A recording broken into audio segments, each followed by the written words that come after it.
shayton vasvasa qilayotgan o'rinda a'udhu billahi minash shaytonir rojim deysiz. Shayton qochadi. Robbim, Robbim deya istig'for aytasiz.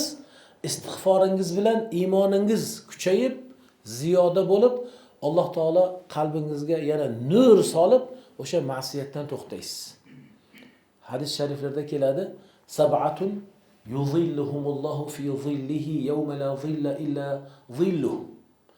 7 ta toifani aytadi. Alloh taolo qiyomat kunida bandalar ichida 7 ta toifasi bor. Alloh ularni hech bir soya bo'lmaganda o'zini arshidan soya berib soyalaydi. Qanaqa soya bo'lmagan kunda? Hisob-kitob, mahsharda quyoshlar tepaga kelib turadi. Hamma odam yoki har xil xalq o'zini gunohiga yarasha terga botadi. Quyosh tepada, erib ketmaydi unda. Lekin shunaqangi issiqlikdan terga botiladi.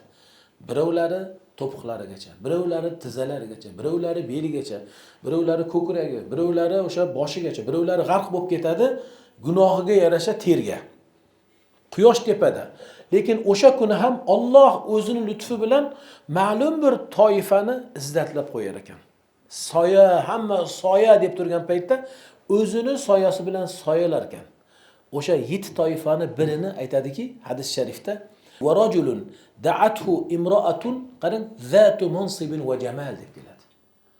O'sha 7 toifani biri bir mansabi bo'lgan, go'zal bo'lgan bir ayol o'zining nafsiga chaqiradi.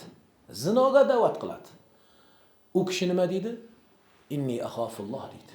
Yo'q, men Robbimdan, Allohimdan qo'rqaman deydi-da va o'sha ishni qilmaydi. O'sha ishni tark qilganligi uchun qarang, demak Allohning muhabbati, Alloh taoladan qo'rquv haligi fitnadan uni saqlab qoldi.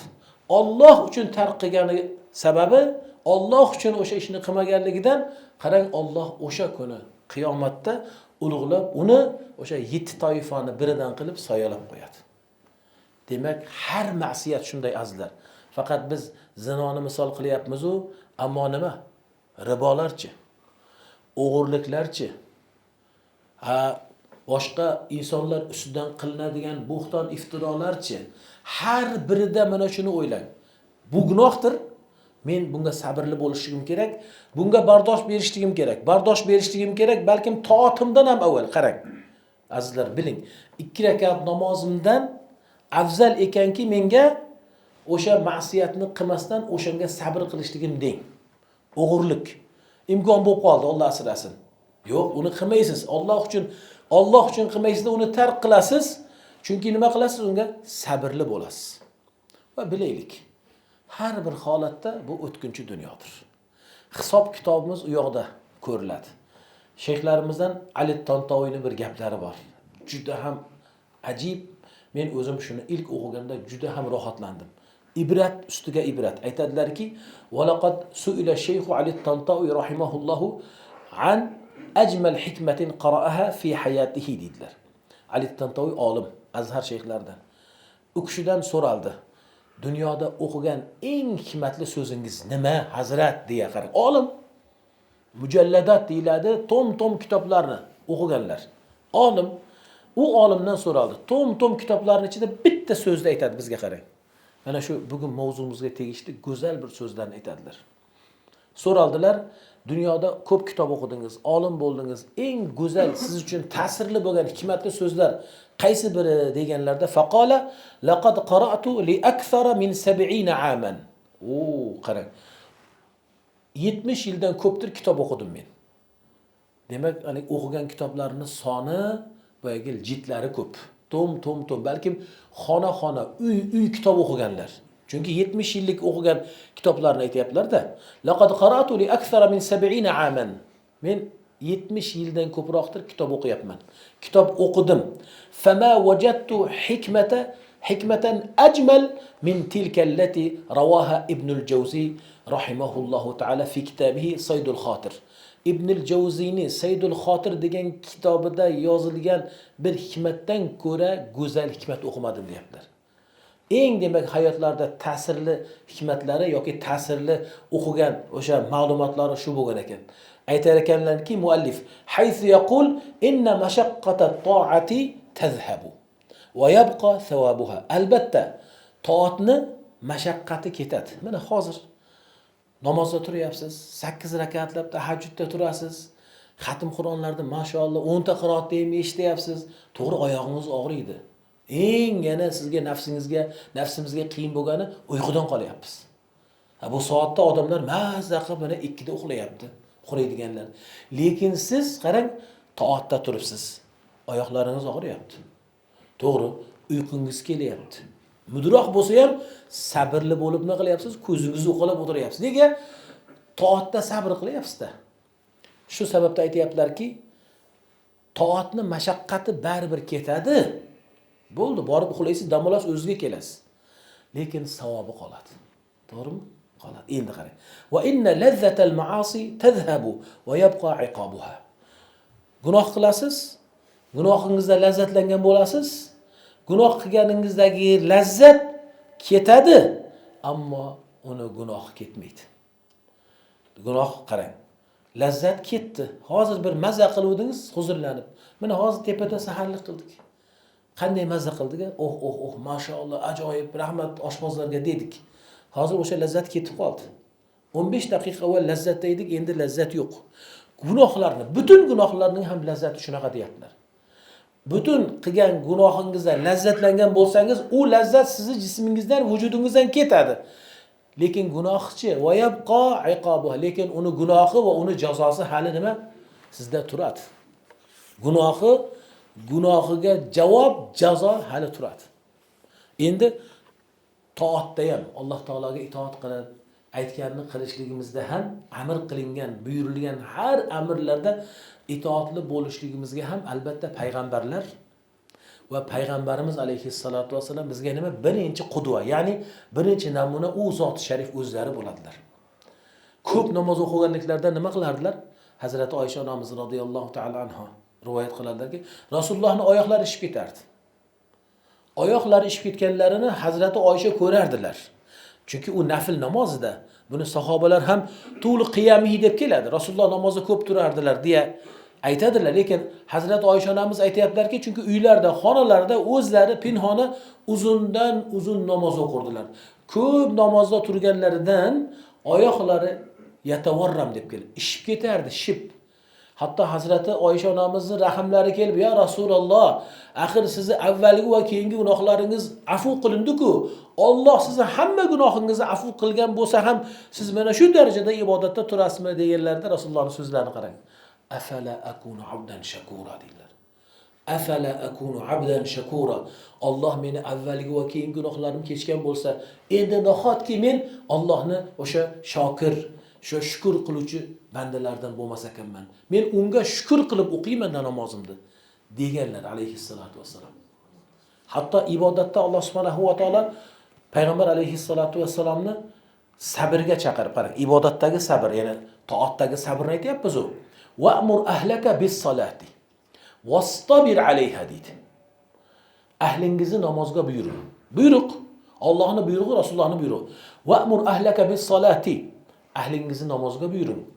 Wastabir alayha, va o'sha namoz yo'lida, toat yo'lida ham sabrli bo'ling, ularni sabrga chaqiring.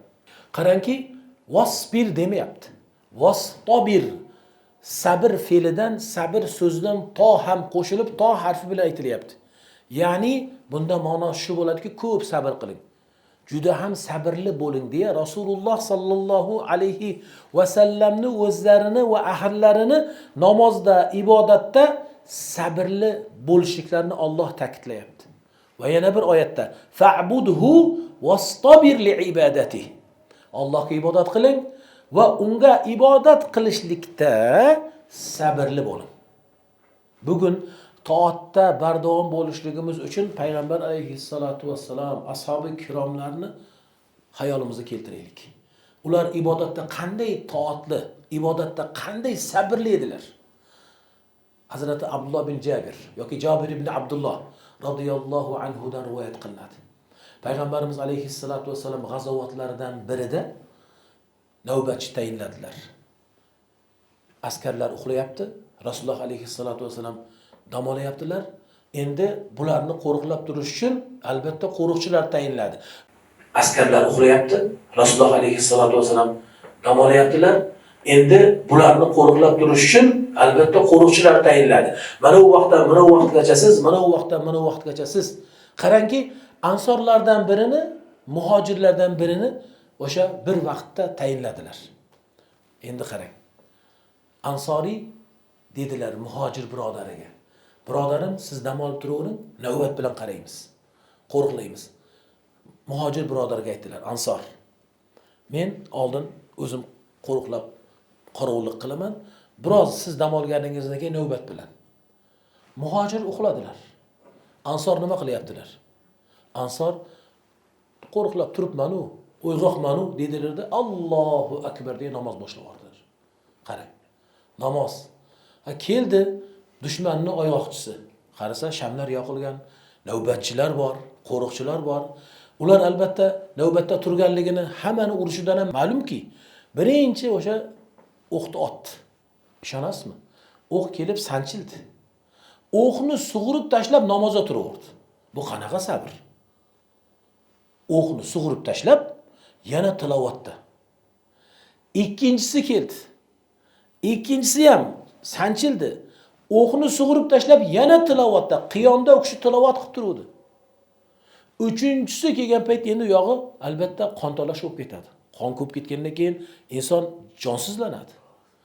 O'shani uchinchisini ham sug'urib yotib qolganlarida ovozlardan uyg'ondi ikkinchi navbatchi. Ala akhbartani deyaptilar. Muhojir o'rtoqlari, "Voy birodar, menga bir ovoz qilsangiz bo'ladi-yu. Meni ogohlantirsangiz bo'ladi-yu, chaqirsangiz bo'ladi-yu. Bu darajada o'zingizga bunday azob berib desalar, deyaptilarki, men bir surani xatmiga berilgan edim, o'sha suradan qiroatidan to'xtagim kelmadi-da", deyapti. Bu nimadadir? Hubbul Qur'on, Qur'on sevgisida va toat ibodatda muhabbatdir. Toat ibodatda sabr qilishdir. Har ibodatda azizlar sabr bor. Namozlarimiz, zakotlarimiz ham nafsimizga yoqmaydi. Faxrdan zakot bering desa aytamizki, 100 mingimdan shuncha berar ekanman, uni bunday qilsamchi deymiz. Hammamiz ham. Ro'zada bunaqa ekan desa, shunaqami? Deymizda o'ylaymiz. Umralarga, hajlarga bor deyilganda o'ylaymiz. Bir o'ylab olamiz.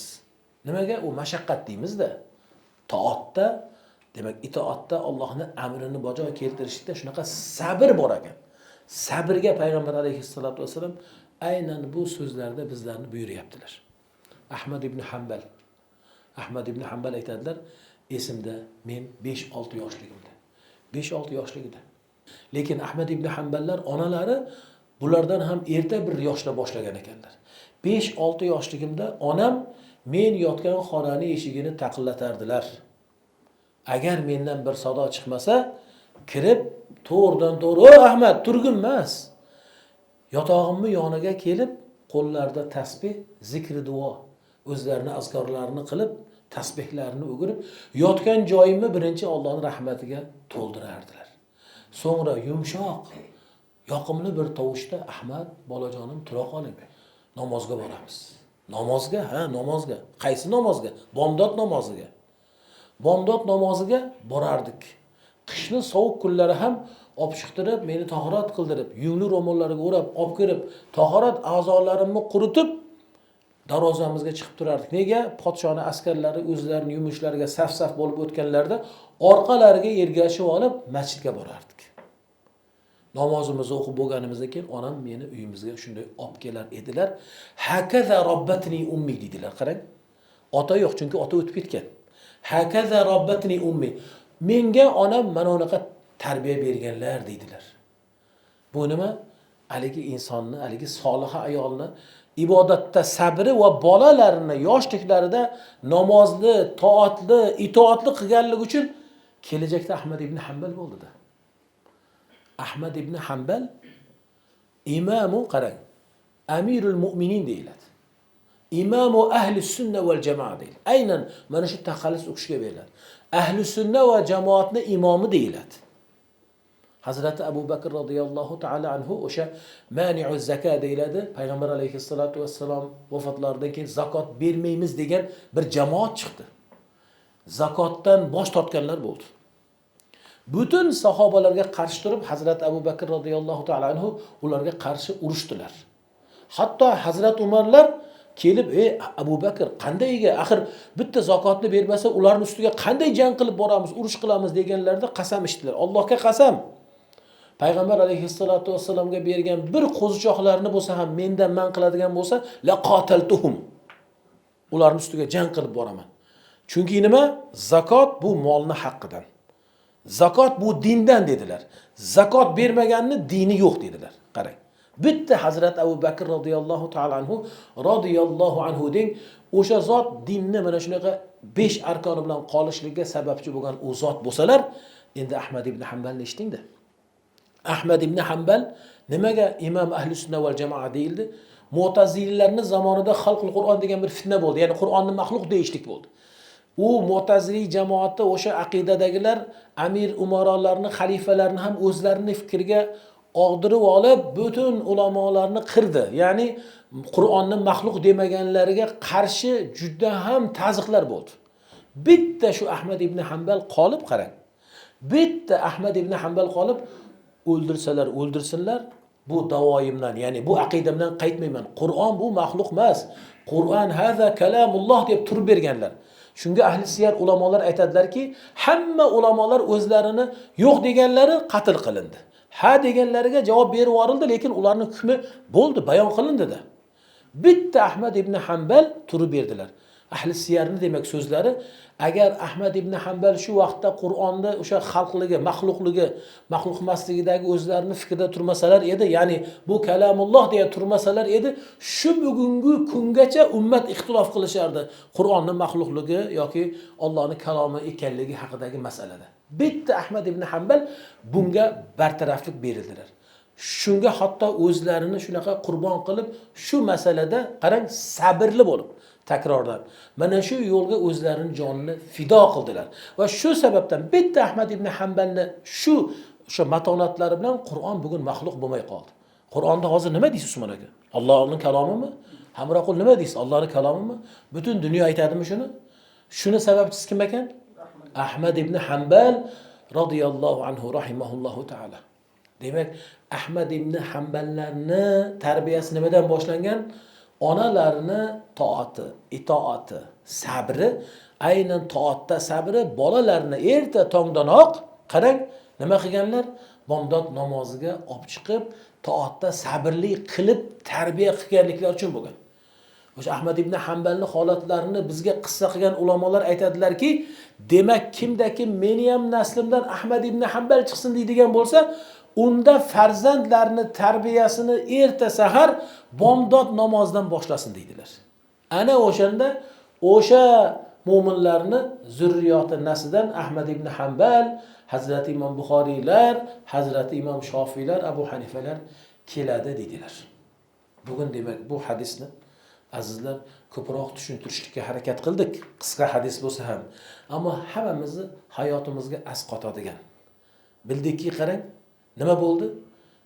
Do'zax shahvatlar bilan o'ralgan ekan. Jannat nima? Qiyinchiliklar bilan. Hatto bu hadisni sizga yana avvalini aytayim. Bu ham Hazrat Abu Hurayra radhiyallohu ta'ala anhudan keladi. Alloh taolo demak jannatni yaratib Jabroilga aytibdiki, bor jannatni ko'r. Ko'rchi jannatni debdi. Jabroil kelib jannatni ko'rib lol qoldi. Butun naimini, butun undagi ne'matlarni ko'rib lol qoldi. Chunki bilamiz, jannat shunday bir joyki, ko'z eshitmagan, ko'z ko'rmagan, quloq eshitmagan, insonni xotiriga, aqliga kelmaydigan ne'matlar bor u yerda. Keldida Alloh taologa shunday xabar berdi. Ey Robbim dedi, men jannatni ko'rdim. Uni eshitgan inson hali ko'rgan emas. Eshitgan inson illa unga kiraman, nimani evaziga bo'lsa ham kiraman deb qoladi dedi. Shundaymi dedi. Keyin Alloh taolo e'tibor qiling. Jannatni atrofini qiyinchiliklar bilan shunaqa o'rab qo'ydi. Atrofiga qiyinchiliklarni parda qildi. Qiyinchiliklar nima? Mana toatda Alloh taolo qayt degan narsada qaytishlikda, sabr qilishligimizda o'shanaqa toat odatda mana erta tongda sharoitlari yo'q joylarda, sovuq suvlarda tahorat qilishni ayting. Yoki imkonlari yo'q joylarda namozlarni o'qishlarini ayting. Qiyinchiliklar bor ibodatda albatta. O'shanaqa qiyinchiliklar bilan o'rab qo'ydi. Keyin Jabroilga aytdiki, bor ko'r dedi. Jabroil ko'rdida, keyin vali izzatika vali jalalika deb Allohga qasam ichdi. Men seni izzating, jalolingga qasam ichamanki dedi. Qachon? Atrofini makarih deyiladi, qiyinchiliklar bilan Alloh o'rab qo'ygandan keyin. Men qo'rqdim, endi qo'rqib qoldim, bironta inson kira olmasa kerak. Nega? Jannatga kirishlik uchun demak mashaqqat chekish kerak. Biz bandalar mashaqqatdan qochamiz. Men dunyoga bir marta kelman, o'ynab olay, kulib olay deymizda, mashaqqatdan qochib toatsiz bo'lamiz. Toatsiz bo'lgandan keyin albatta jannat yo'q. Hazrati Jabroil qo'rqibdi, xashitu deyapti. Xashitu alla yadkhulaha ahad. Sen ey Robbim, atrofini, jannatni atrofini qiyinchilik, mashaqqat bilan o'rab qo'yganingdan keyin men qo'rqdimki, endi bironta inson kira olmasa kerak deb qo'rqdim deyapti. Endi bor do'zaxni ko'r deyapti. Do'zaxni ko'rib Hazrati Jabroil ham dodlab keldi. Chunki do'zaxdagi holatlarni ko'zi bilan ko'rdi. Shu joyga bandalar tushadi, u yog'i voydod. Keldida Alloh taolaga aytdi. Robbim, do'zaxni ko'rdim dedi. Do'zaxni ko'rdim, uni eshitgan inson undan qochadi dedi.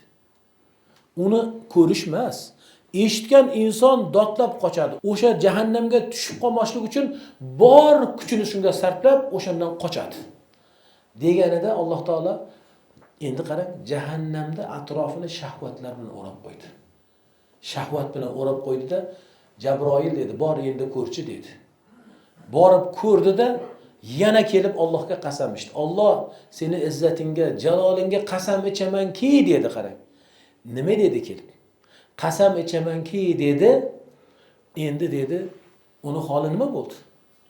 Albatta, uni holi shahvat bo'ldi. Atrofi hammasi shahvat, lazzat, insonni o'ziga chekuvchi. Endi undan najot topuvchilar yo'q bo'lsa kerak deb o'ylayman dedi. Endi dedi, xiftu alla yadkhulaha ahad dedi. Nimadan? Men qo'rqib qoldim, endi undan alla yanjuwa minha ahad. Undan bironta inson najot topmasa kerak deb qo'rqib qoldim. Sababi atrofi shahvat. Inson uchun huzur halovat bo'ladigan dunyoda albatta harom qilingan narsalar, lekin bu e'tiborli bo'ling. Unda halol qilingan narsani aytmayapti. Masalan, zivoj, nikoh halol. Yana nima halol? Halol narsa ko'p dunyoda. Halol bilan qarang, Alloh taolo o jahannamda atrofini o'rab qo'ymadi. Ummatga, bashariyatga harom qilingan shahvatlar bilan o'rab qo'ydi. Jabroil buni ko'rib Allohga qasam ichib, endi bironta inson undan najot topmasa kerak deb qo'rqdim deyapti. Mana shu holatda payg'ambar alayhissalatu vassalomni bizga so'zlari bugun ogoh bo'laylik. Bir shahvat kelsa fikrimizga, qanaqadir Alloh harom qilgan narsa kelsa, biling u bir pardadir. Jahannam pardasidir. U pardani yirtib u yog'iga o'tadigan bo'lsangiz jarlikdir, u yog'i jahannamdir. Va albatta qiyinchilik bo'lsa ibodatda, biling, o'sha qiyinchilikni qiladigan bo'lsangiz, illa u yog'i nimadir? Jannatdir. Vallohu ta'ala a'lam va a'lam. Parvardigor olam hammamizni ilohim ahli jannat aylab, ilohim ibodatda har birimizga sabr jamil berib, aynan ma'siyat yo'lda sabr qilishligimizni hammamizga o'zing ato aylagin. Allohim bugungi kunlarimizni, tunlarimizni yana ham barakotli aylagin. Va sallallohu ala sayyidina va habibina Muhammadin va ala alihi va ashabihi ajma'in. Amin. Bi rahmatika ya arhamar. Allohu akbar.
الله أكبر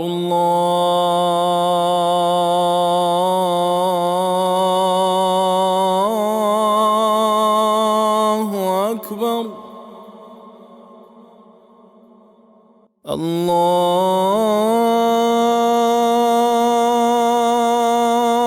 الله أكبر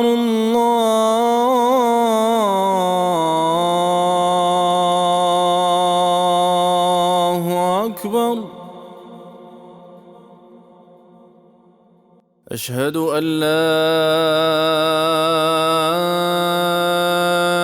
إله إلا الله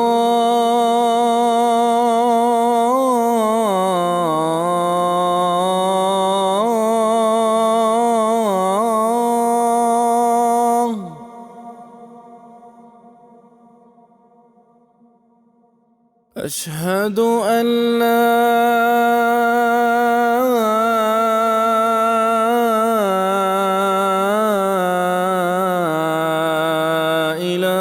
إله إلا الله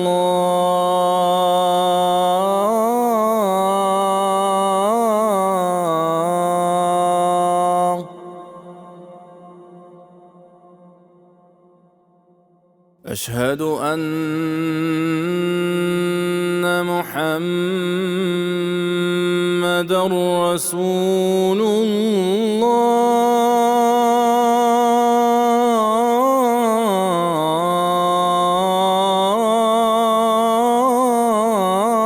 الله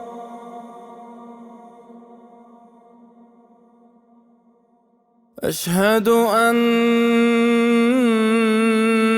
محمدًا رسول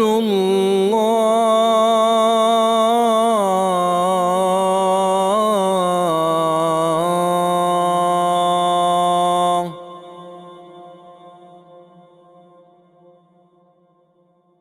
حي على الصلاة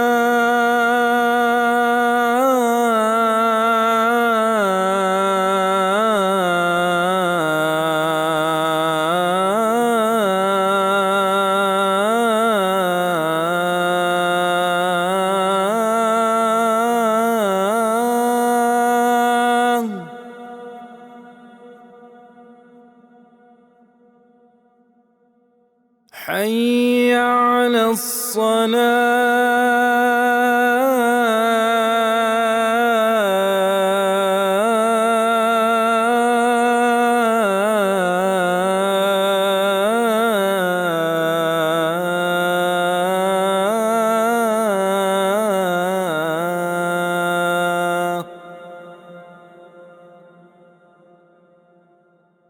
حي على الفلاح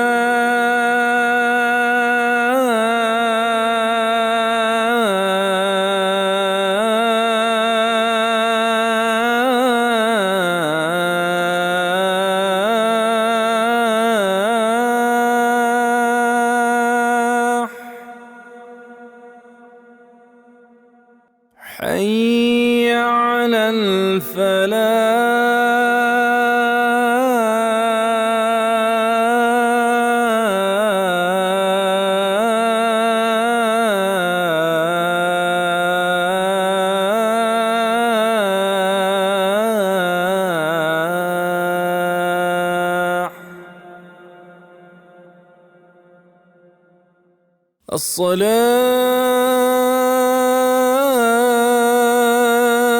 الصلاة خير من النوم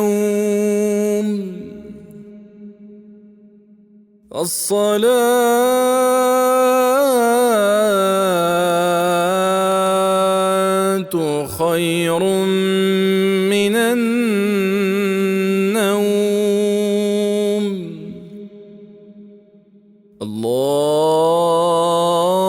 الله أكبر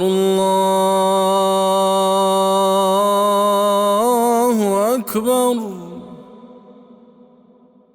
لا